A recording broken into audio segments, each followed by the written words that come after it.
Hi friends, I am Josna. Welcome to my YouTube channel Deepa Vision. आपण मानकु PAN 2.0 किपरि online रे अति सहज रे ऑर्डर करि परिबे एवं ऑर्डर करि सारिबा परे किपरि PAN 2.0 कार्ड टिकु एही इभलिस मशीन रे इंस्टेंट कस्टमर को एही प्रकार पीवीसी कार्ड करि देई परिबे ताहार लाइव प्रोसेसिंग वीडियो आज मु आपण मानकु एही वीडियो रे लाइव देखाइबे। देखंतु फ्रेंड्स, आजिकल डिजिटल जमाना रे समस्तक पाखरे समयर बहुत अभाव, तेणु समस्तंकु सब प्रकार काम इंस्टेंट तुरंत दरकार। PAN 2.0 ऑर्डर करि सारबा परे आपनको मेल को जेउ पीडीएफ टी आसीथिबो ताहाको डाउनलोड करि सारबा परे किपरि एही पीवीसी कार्ड सॉफ्टवेयर रे कस्टमर को प्रिंट करि देई परिबे सेही समस्त लाइव प्रोसेसिंग मु आज एही वीडियो रे आपण मानको देखाइबी।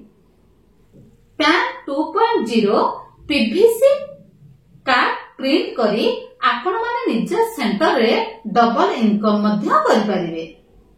एबे आधार कार्ड सहित PAN कार्ड समस्तंकर बहुत जरूरी। एबे आसंत फ्रेंड्स, PAN 2.0 ऑनलाइन रे किपरि ऑर्डर करिबा एवं ऑर्डर करि सारिबा परे पीडीएफ टी को किपरि डाउनलोड करी पीवीसी कार्ड प्रिंट करिबा ताहा देखिनेबा। सर्वप्रथमे गूगल क्रोम ओपन करंतु। एठारे PAN अप्लाई टाइप करी सर्च करंतु। एठारे तळको स्क्रोल करी देखिबे request for reprint of PAN card रे क्लिक करंतु। क्लिक करिबा परे एही भली इंटरफेस आसी जिवो। देखंतु एठारे बहुत प्रकार सर्विस देइछि। एठारे PAN कार्ड सर्विस उपरे क्लिक करंतु। देन अप्लाई PAN कार्ड रे क्लिक करंतु। एहा परे एठारे ओके रे क्लिक करंतु। देन तळे स्क्रोल करी देखंतु एठारे PAN सर्विस रे बहुत सारा ऑप्शन देइछि। आपण एठारे रीप्रिंट PAN कार्ड रे क्लिक करंतु। क्लिक करिबा परे एही परी इंटरफेस आसी जिवो। एठारे साइट रे PAN कार्ड रीप्रिंट रो सब इंस्ट्रक्शन देइछि। जदि आपन को PAN कार्ड कोठी इमरजेंसी रे दरकार पडुछि ताहले PAN कार्ड आपण एथिरे फ्री रे डाउनलोड करि परिबे। नेक्स्ट होछि, जदि आपण फिजिकल PAN कार्ड चाहुछंती ताहले आपण 50 रुपीज पेमेंट करी एठारे अप्लाई करि परिबे। तेबे चालंतु अप्लाई करिबा। फास्ट एठारे PAN कार्ड नंबर को टाइप करंतु। देन एठारे कस्टमर रा आधार नंबर टी को टाइप करंतु। देन एठारे डेट ऑफ बर्थ को फिलअप करंतु। एठारे जीएसटी नंबर ऑप्शनल अछि। एठारे फिलअप करिबा किछि दरकार नाही। नेक्स्ट कैप्चा कोड टी को टाइप करंतु। टाइप करि सारला परे सबमिट रे क्लिक करंतु। सबमिट कला परे एठारे please verify your contact details रे ओके करंतु। नेक्स्ट रे एठारे कस्टमर रो सब डिटेल्स फेच होई आसी जाइछि।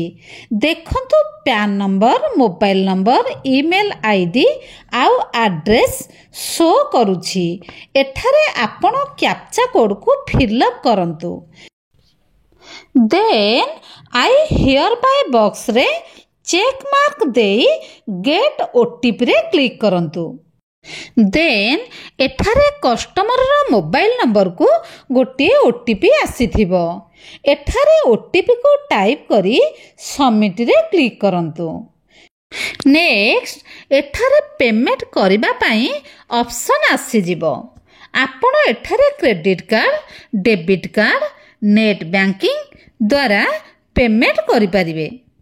नेक्स्ट एठारे आपण को पे अमाउंट रे 50 रुपीज पेमेंट करने को पड़ो।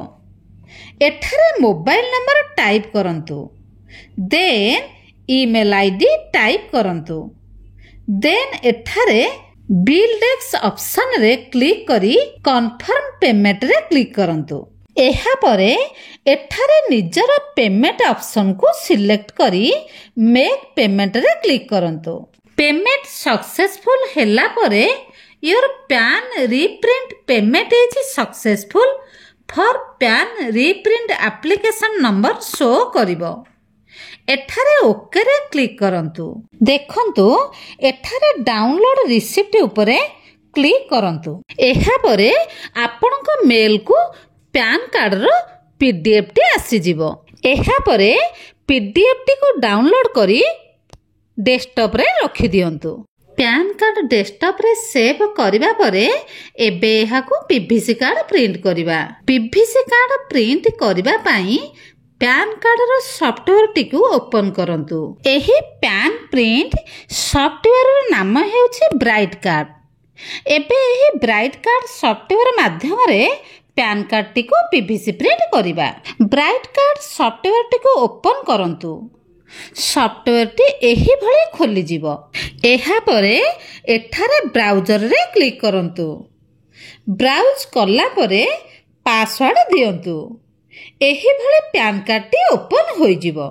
ଏହାପରେ ଏଠାରେ ଆପଣ ଫଟୋ ଏବଂ ସିଗ୍ନେଚରଟିକୁ ସେଟ୍ କରନ୍ତୁ। ସବୁ ସଫ୍ଟୱେୟାରରେ ଅଟୋମେଟିକ୍ ସେଟ୍ ହୋଇଯିବ। ସବୁ ସେଟିଂ କଲା ପରେ ପିଭିସି ପ୍ରିଣ୍ଟରର ଇନପୁଟ୍ ହବରକୁ ଓପନ୍ କରନ୍ତୁ ଏବଂ ଏଠାରେ ପିଭିସି ବ୍ଲାଙ୍କ କାର୍ଡକୁ ରଖନ୍ତୁ। କାର୍ଡ ରଖିଲା ପରେ ସଫ୍ଟୱେୟାରରେ ପ୍ରିଣ୍ଟ ଅପସନରେ କ୍ଲିକ୍ କରିଦିଅନ୍ତୁ। ଦେଖନ୍ତୁ ପ୍ରିଣ୍ଟ ଦେଲା ପରେ ପ୍ୟାନ୍ କାର୍ଡଟି ଏକାଥରକେ ଡବଲ ସାଇଡ୍ ପ୍ରିଣ୍ଟ ହୋଇଯିବ ଏବଂ ଫ୍ରଣ୍ଟ ଆଣ୍ଡ ବ୍ୟାକ୍ ସାଇଡ୍ ଏକାବେଳେ ପ୍ରିଣ୍ଟ ହୋଇ ବାହାରିଯିବ। ଦେଖନ୍ତୁ ବହୁତ ଭଲ କ୍ଲାରିଟିରେ କାର୍ଡଟି ପ୍ରିଣ୍ଟ ହୋଇଛି। ଏହିପରି ଆପଣମାନେ ପିଭିସି ପ୍ୟାନ୍ କାର୍ଡ ପ୍ରିଣ୍ଟ କରି କଷ୍ଟମରମାନଙ୍କୁ ଦେଇ ବହୁତ ଭଲ ଇନକମ୍ କରିପାରିବେ। ଫ୍ରେଣ୍ଡସ୍, ଆପଣମାନେ ମଧ୍ୟ ଆପଣଙ୍କର ସିଏସ୍ସି ସେଣ୍ଟରରେ ପିଭିସି ପ୍ରିଣ୍ଟର ଲଗାଇ ଡବଲ ଇନକମ୍ କରିପାରିବେ। ଏହି ଭିଡ଼ିଓଟି ଆପଣମାନେ ଦେଖିସାରିଲା ପରେ ଭିଡ଼ିଓଟି ଯଦି ଆପଣମାନଙ୍କୁ ଲାଭଦାୟକ ଲାଗିଥାଏ ତାହେଲେ ମୋର ଏହି ଦୀପା ଭିଜନ ଚ୍ୟାନେଲଟିକୁ ସବସ୍କ୍ରାଇବ୍ କରିବାକୁ ଭୁଲିବେ ନାହିଁ ଏବଂ ଭିଡ଼ିଓଟି ଆପଣମାନଙ୍କର ବନ୍ଧୁମାନଙ୍କ ପାଖକୁ ସେୟାର କରିଦେବେ ଏବଂ ବେଲ୍ ଆଇକନ୍ଟିକୁ ଦବାଇ ଦେବେ ମୋର ଅପକମିଂ ଭିଡ଼ିଓ ସର୍ବପ୍ରଥମେ ଦେଖିବା ପାଇଁ। Thank you.